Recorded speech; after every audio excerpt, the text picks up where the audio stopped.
using music, copyrighted music, and trademarks in your podcast, and also answering your other podcasting questions. I'm Daniel J. Lewis from the Audacity-to-podcast.com. I do this live on Mondays at 2 p.m. Eastern over at theaudacity-to-podcast.com/live. I hope you'll join me there. If you're watching live, feel free to ask any commenting or ask any podcasting questions in the comments. Got a little twisted up there, and I'd be happy to answer those for you. Or if you're watching the replay of this, send me your podcasting questions. Keeping them concise is great. Email those to me, feedback@theaudacitytopodcast.com, and I would love to answer those for you in one of these live streams or as a full episode at theaudacitytopodcast.com. By the way, the next episode of the Audacity to Podcast will be about loudness normalization for your podcast, why it even matters, and how to do it for your podcast. This is an episode that I think is really important for the podcasting industry to help you get your loudness levels at standard industry levels so that it's a much better experience for your audience and for all of the audiences of all of the podcasts out there. It's balloons for all the children of the world if you bring your podcast to standard industry, standard loudness levels.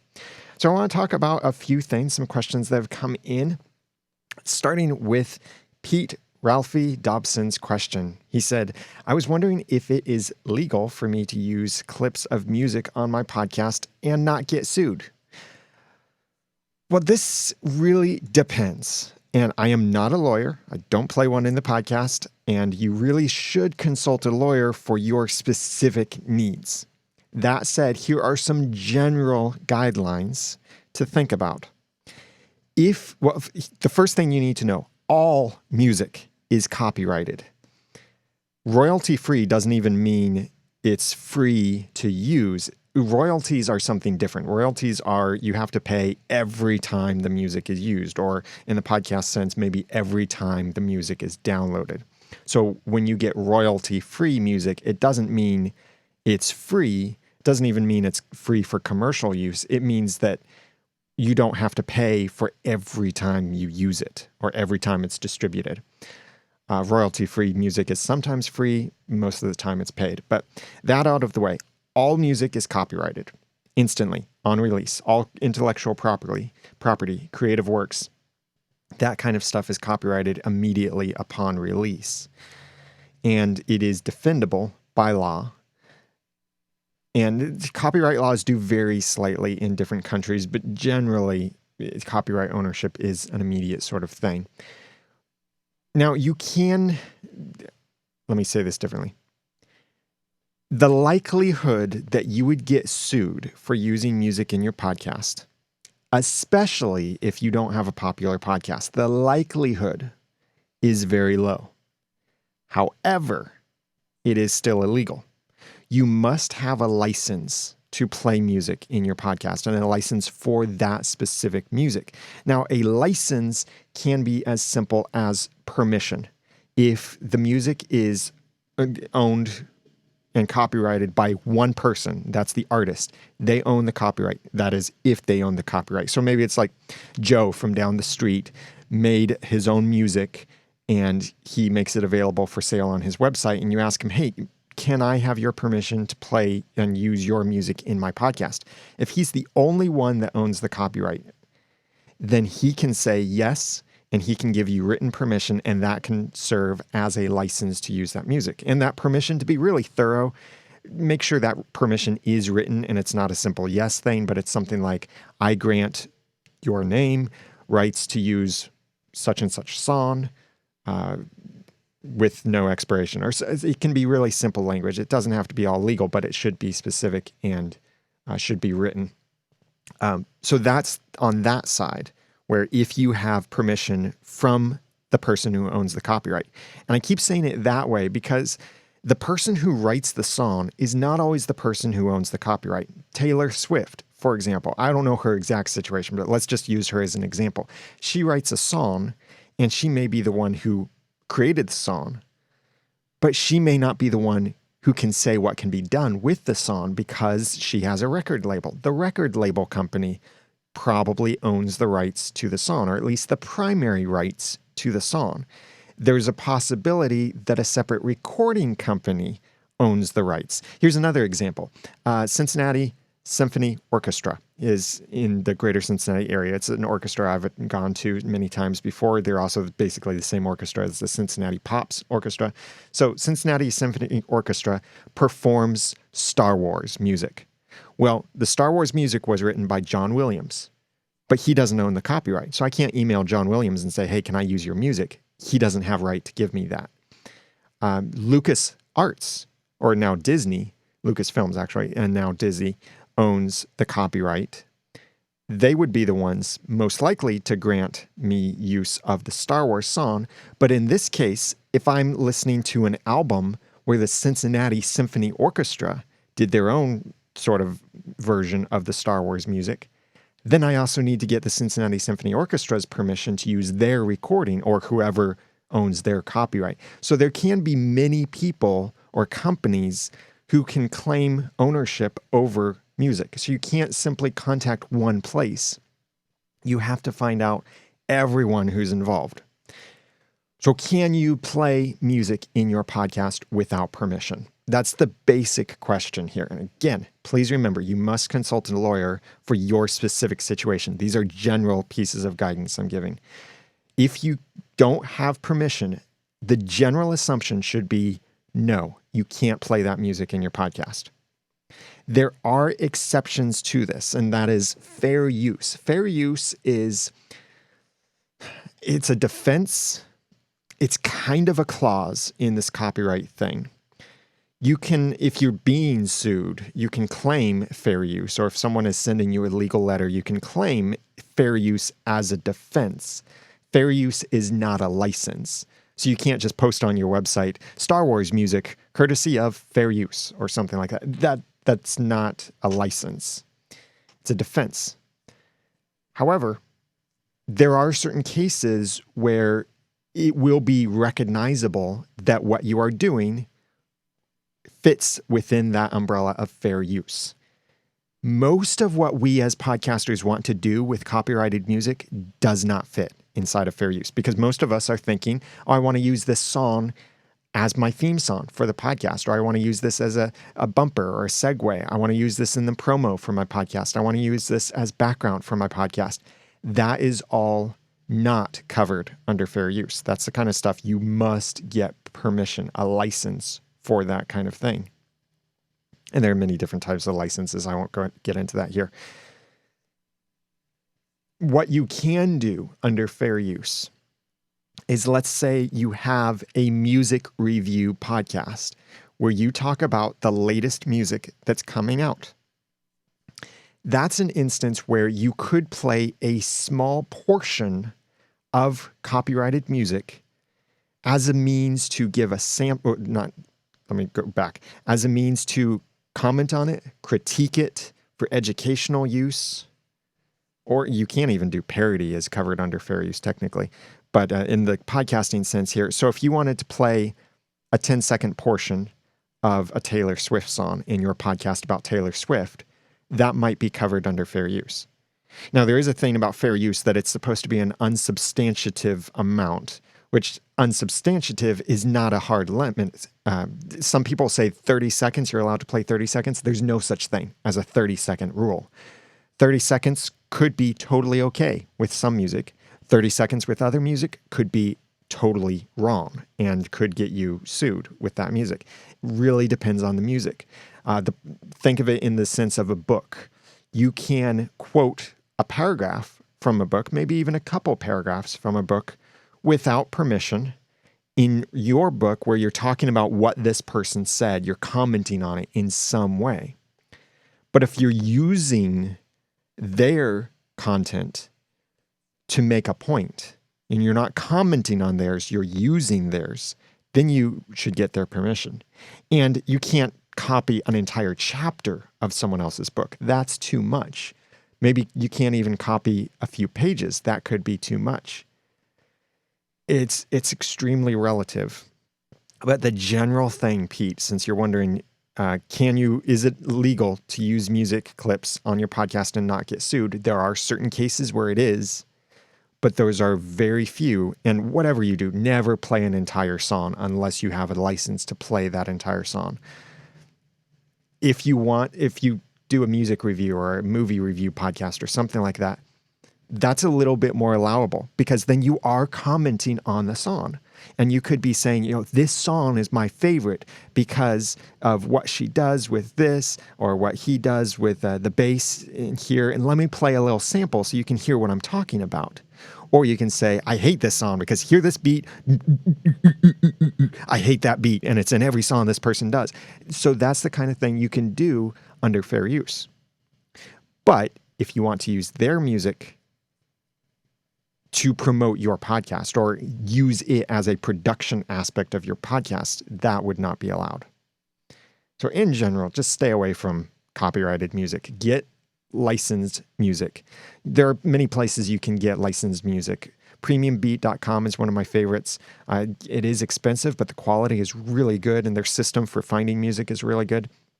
Jewelbeat.com is much less expensive. You can get a complete suite of a certain song with different versions of that song for only a few dollars. It's extremely affordable. And there are other places where you might be able to find free music, but they require attribution, which means potentially in every episode you have to say who wrote the music and what their website is or whatever their specific requirements are. Some places may say this is free to use, it's royalty free, it's free for you to use. For commercial use, not allowed. Or you can't do derivatives of this, or it's fine for personal use, but you can't, if you're monetizing your podcast or you have a commercial podcast, it's about business, it's in business categories, anything like that, maybe you can't do that with that kind of thing. And the same thing can apply to images as well. So it's a sticky issue. As much as possible, stay away from it, unless you absolutely know that the way that you would want to include this music in your podcast would be covered under these certain clauses or other defenses, but just stay away from it if you can.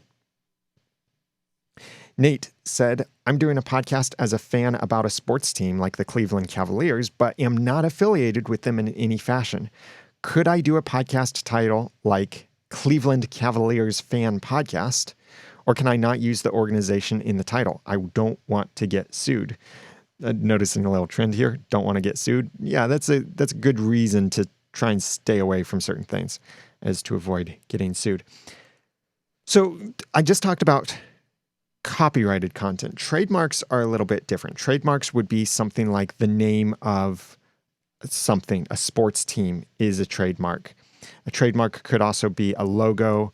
It could be things like that a particular thing by some other thing. That's kind of a trademark.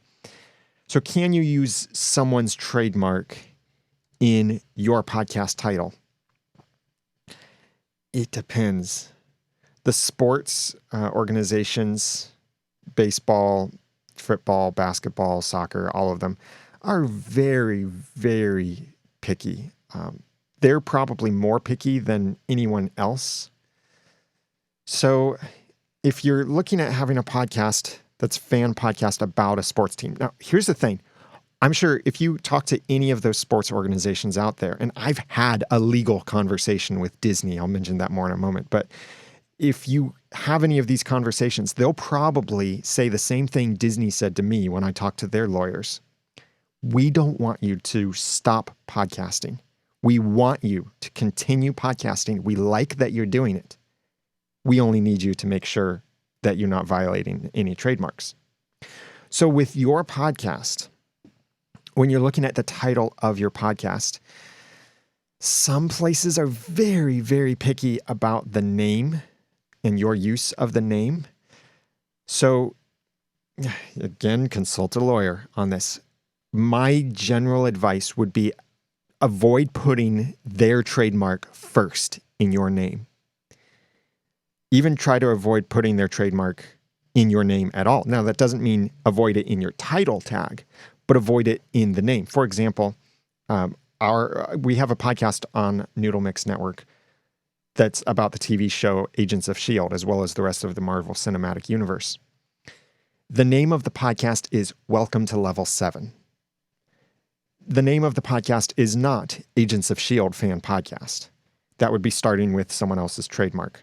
Or Marvel's Agents of S.H.I.E.L.D. Fan Podcast. Makes it even worse because then it sounds like it's Marvel's podcast, not the podcast by the fans. So Welcome to Level 7 does not include that trademark in that title.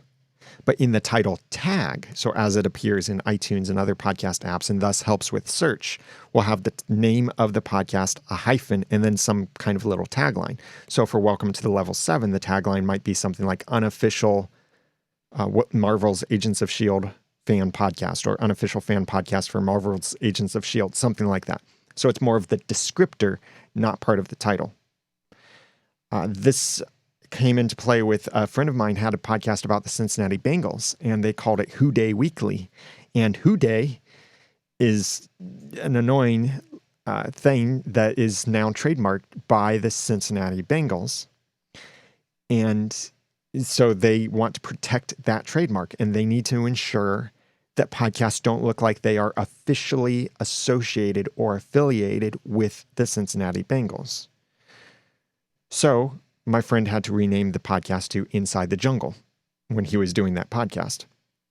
Now, the challenge, that did present a good challenge for him to come up with a better name, better branding, and challenged him in other ways with his podcast. So it's not necessarily a bad thing if you get that kind of legal letter. It could open opportunities for you to make a stronger personal brand. So be careful when working with other trademarks. As much as possible, consider making the name of your podcast something that does not use anyone else's trademark at all. So you said it's the Cleveland Cavaliers. What you could consider instead, I don't even know what kind of sport the Cleveland Cavaliers are. Football? I don't know. I'm sorry. I'm completely detached from sports. Let's say it's baseball. No, that would be the Cleveland Indians. I know that. So I'm going to guess it's football. Cleveland. Or is that the Broncos? I have no idea. Whatever it is. Maybe what you could do is Cleveland Baseball Talk. Something like that could be the name of your podcast. And then you could add a hyphen to say unofficial Cleveland Cavaliers fan podcast. A few years ago, when I started my Once Upon a Time podcast, I opened my big mouth and I contacted Disney because Disney tweeted something where they referred to their official podcast for the TV show as Once Podcast. So I opened my big mouth and I tweeted them and said something like, hey, could you not use our trademark, which is Once Podcast? And then I got a call back or an exchange of contact with their legal team. And they said, well, actually, looking at your podcast, we need to talk to you about a couple of things. In my case, it was I had designed cover art for our podcast that looked exactly like the cover art they use for their TV show. I'll pull out one of the cards here. This is a very old card that illustrates it. The image looks like theirs. The blue is a little bit different, but the font is the same. I spent hours and hours finding the exact same font they used. I put little reflection points and similar points that they did. I remade the image. I did not use their image. So their first contact with me was to say, hey, you're using our copyrighted image. And so I came back and said, no, because look, here's my license for this image and this image and this image and this image and this image. And I made it here. I used this font. I put this together myself. So then the response, so it was kind of a compliment. They thought it looked so much like their own. They thought I was actually using their own images, but I wasn't. I made it myself, colored it, everything like that. And I think mine actually looks better than theirs because I like my blue better than their blue. So then they came back and said, well, okay, so you made it yourself, but it looks way too much like our stuff. It looks like it's an officially affiliated podcast with us. So what we need you to do are to make enough tweaks so that it does not look officially affiliated. They told me I needed to change aspects of the design. They didn't say you can't use a design that looks like Once Upon a Time. they acknowledged that for recognition, people need to see that this looks kind of like it's a once upon a time thing. They understood that.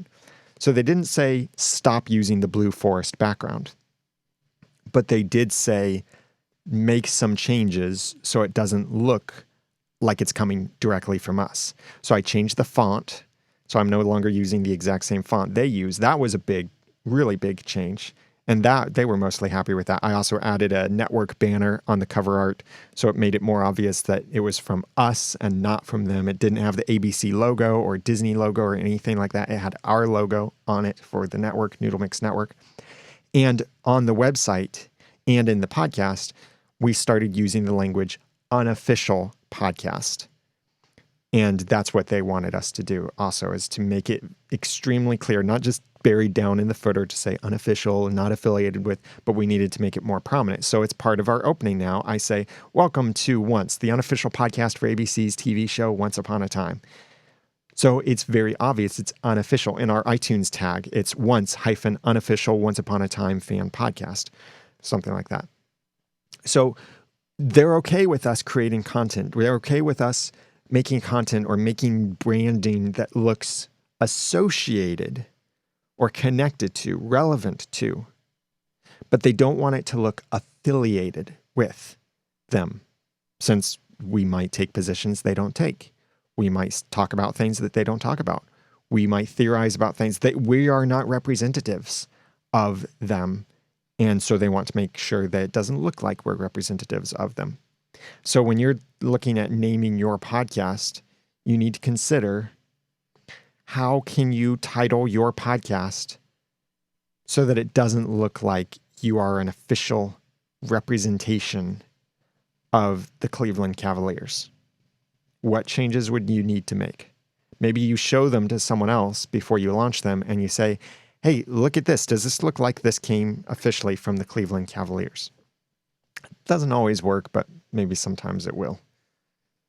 Be very careful with that kind of thing. And if at all possible, then avoid using someone else's trademark in your actual name, but you can use their trademark in your description or in your tagline to say an unofficial Cleveland Cavaliers fan podcast. Be redundant if you can. And then you won't get sued. That's the big thing. Most of the time you won't get sued. Now, some of these companies will just make a blanket statement, say, okay, here's a list of 200 podcasts that are using our trademarks or our copyrights without our permission. Apple, you need to remove these from iTunes. And Apple will oblige. Now, you can appeal that, certainly. And many podcasters have in the past, like MLB or MB, one of the sports organizations did that a few years ago. It took a bunch of podcasts out of iTunes, and iTunes had to comply with that. No one was sued for it. It was just they were removed from the directory, and iTunes has to abide with those kinds of copyright takedown requests, but they can let you know, or you can get your stuff back on iTunes without resubmitting as long as you find out what was wrong and work to fix it. But you probably won't outright get sued. You'll get some kind of cease and desist letter at first, or something like that, where they will say, hey, you're doing this thing. We need you to stop doing this thing. Please do a different thing. And that's where you need to, as much as you can, just have a conversation and communicate to them. If ever you're dealing with lawyers, let them know, I want to support the team, and let them know that you're willing to work with them. And they may give you this list of demands. Like initially, Disney said, you need to stop using Once Podcast. No way. I was not going to compromise on that, because their trademark is for a TV show called Once Upon a Time. They do not have a trademark over the word once. They don't have a trademark over the term Once Podcast. I was the one who started using that first. They didn't call their podcast Once Podcast. They didn't even start an official podcast until season 2, I think. I started ours in season 1. I started calling ours Once Podcast from the beginning. So I had prior claim actually on that trademark. Nonetheless, so we worked back and forth, And I was able to say, I'm not willing to do this. And I don't think that's reasonable because your trademark doesn't cover my name and my name doesn't infringe on your trademark. It was these other things. So we worked out a middle ground. Stuff like the business cards too. They didn't require me to reprint all of our business cards. I still have way too many of those old business cards that now have outdated information, but you can work with them. They weren't going to sue me. And most likely, you won't get sued for making fan content. You may get a legal letter, but that's much different from being sued. You might get sued if you use copyrighted material without a license. Adam Buckingham said, how do I grow an engaged audience for my podcast on social media? I've been trying to interact with a lot on Twitter, but it seems like it has just been a very slow-moving process. Any tips would help. Adam, the main thing, some people will, Pat Flynn is known for this phrase that he said, be everywhere. And there's an aspect of that that's true. I certainly recommend when you have any kind of, quote, trademark, unquote, for your show, a title, a name, a brand, make sure you get that everywhere. Even if you don't think you'll ever use it, get the Snapchat, the Instagram, the Facebook, the Twitter, the domain, the everything you can think of. Make sure you go ahead and get it, register it, put your logo on there, the name, a link back to your website, maybe post one message to say where people can go. Then, where do you need to actively participate? Be where you can be well. If you can only be on Twitter well, that might be the best place for you. If you can only be on Facebook, that might be the best place. If only on Reddit, that might be the best place. Don't try to be everywhere if you can't actually be everywhere. So while you reserve your branding in all of these places, if you can't be in all of those places, don't tell people to find you in those places. Tell them to connect with you in that place where you are, or maybe even consider not telling them, just let those links be passively out on your website. You have to go back to why do you want to engage them on these social networks? Is it because you want to maintain a connection with them? That's good. Is it because you simply want more followers? Then that's not a good enough reason. You need to have a good reason that benefits them for why you want to engage. And that's something that you need to offer them. Don't simply say, follow us on Twitter. Why should they follow you on Twitter? Follow us on Twitter for our late-breaking announcements, or follow us on Twitter so you know next time we go live. Follow us on Twitter so that you can participate in our contest. Follow us on Twitter to answer our question of the day. Follow us on Twitter for behind-the-scenes photos. The stuff like that. I'm giving you a reason to want to follow us on Twitter. Same thing with other networks and such. So there needs to be a reason for your audience, and you need to be active in those places, but not only broadcasting to say the basic new episode posts where you publish a new episode and you post out online, you broadcast on Twitter, new episode online or such and such name of the episode now available. Next tweet is new episode now available. Next tweet, new episode now available. That's not engaging. Seek to create conversations. Ask questions. Yes, sometimes those questions can link back to your website, but ask questions.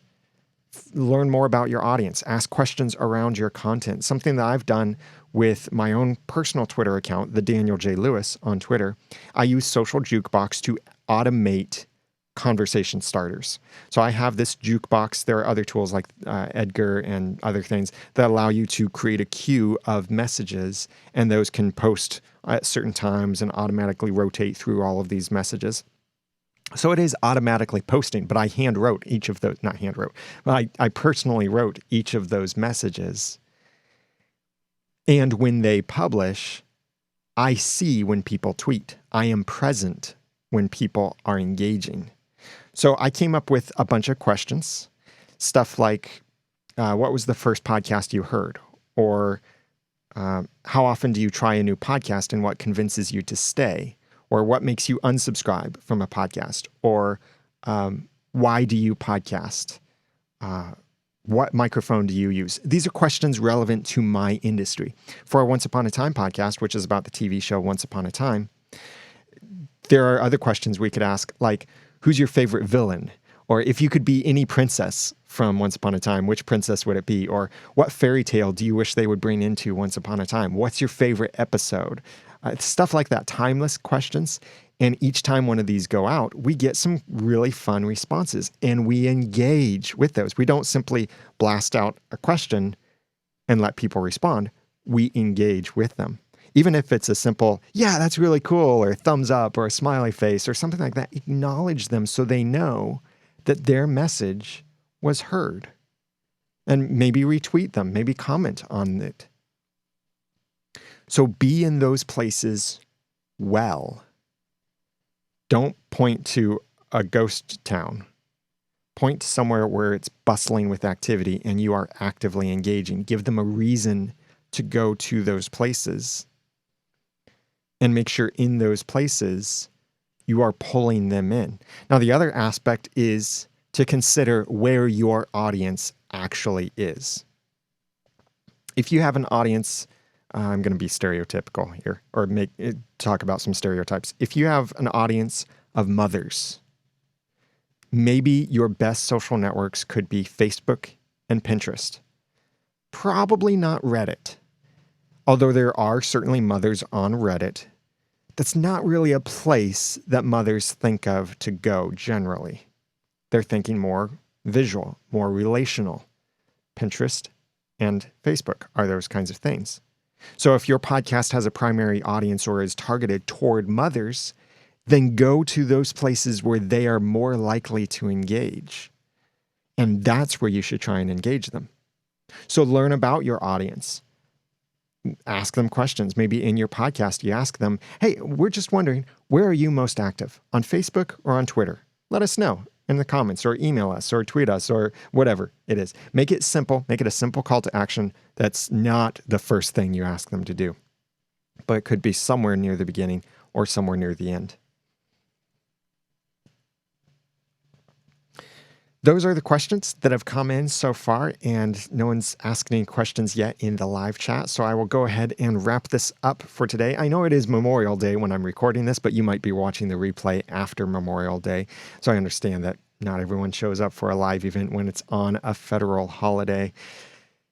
Something I want you to think about with your podcast, since today is Memorial Day. Memorial Day is an American holiday for remembering and honoring those who gave their lives and died in service of our country and in the military. So while it's nice to thank the people who are in active service, and that's certainly, yes, I am a big proponent of respecting and honoring and thanking those who are willing to make that sacrifice. Today is really about honoring those who did make that sacrifice. So that's why you may see a lot of people visit military cemeteries or cemeteries, visiting the graves of those who gave their lives to protect our country. So I am hugely grateful. I come from a family of patriots. My dad saw combat. My dad was a bomber pilot in the Vietnam War. He saw combat. He was fired at. He'll tell stories where he says, one of the greatest thrills in life is being shot at and missed. And I praise God that my dad was not killed in battle, but he did see battle. Both of my grandfathers also were serving in the military during the war, World War II, and much farther back in my genealogy, our founding fathers and one of the early presidents as a great, many greats grandfather. And he did die in service of our country very early on. So today is about remembering those who did give their lives. And here's another aspect of it. To honor those families that remain. Some of those families thought that their family would come back. Some of those families encouraged their sons and daughters, husbands, wives, to go and help stand for our country. Some of those families had no reason to fear, but then they get that that horrible notice to say, I'm sorry. Your husband, your wife, your son, your daughter was brave and they died in battle or in training or whatever it is. So please honor those families. Many times it's the families that make more of a sacrifice than the people in combat themselves. And that's not to say that combat is lower in the scale of sacrifice. But the families are greatly affected too. So please honor those who remain. And always, please always respect those who fight for our country, your country. If you're in a different country, please honor those who stand up for your country, who protect it and fight for it and are willing to die so that you can live. It's the most amazing thing that we see around us. People willing to die for other people they will never know, but they're willing to do it because of principle. So thank you very much for joining me. Thank you if you are a family of a military service person or you've had someone in the military. Thank you for your own sacrifice and for supporting those in the military. I'm Daniel J. Lewis from the Audacity-to-podcast.com. Watch for the next episode where I'll talk about a loudness normalization workflow, why it's important, how to get it with your own podcast. That's over at the Audacity-to-podcast.com. And registration for Podcaster Society will be opening very soon, including, here, I'm going to give you a little teaser here of something. I'm making a course. You may recognize these. These are mic capsules from the Zoom H6, which I actually have over here on a mic stand for some testing. I'm making a complete course about the Zoom H6, and that comes first to members of Podcaster Society. It will be available later for public purchase. But both of these mic capsules come with the Zoom H6. And in the course, I'll be explaining which one is better for podcasting. Because did you know, among these two capsules, one of them picks up handling noise a whole lot more than the other. One of them picks up any kind of wind noise and movement, like plosives, or simply pointing it back and forth sounds like horrible wind in the microphone. One of those picks it up much more than the other. One of these is more directional than the other. One of these is more sensitive than the other. So one of these then might be better for podcasting than the other. The H6 course will explain which of those I recommend for podcasting, and you might be surprised which one of them is better for podcasting, depending on your specific situations. But that's coming soon to Podcasters Society. Thank you to those who joined me live, Jeff, Scott, James, and some others there. I'll be back again Mondays, 2 p.m. Eastern at theaudacitytopodcast.com/live, giving you more information, more answers to your podcasting questions. Email me more questions, feedback at theaudacitytopodcast.com. I'm Daniel J. Lewis from theaudacitytopodcast.com. Thanks for watching.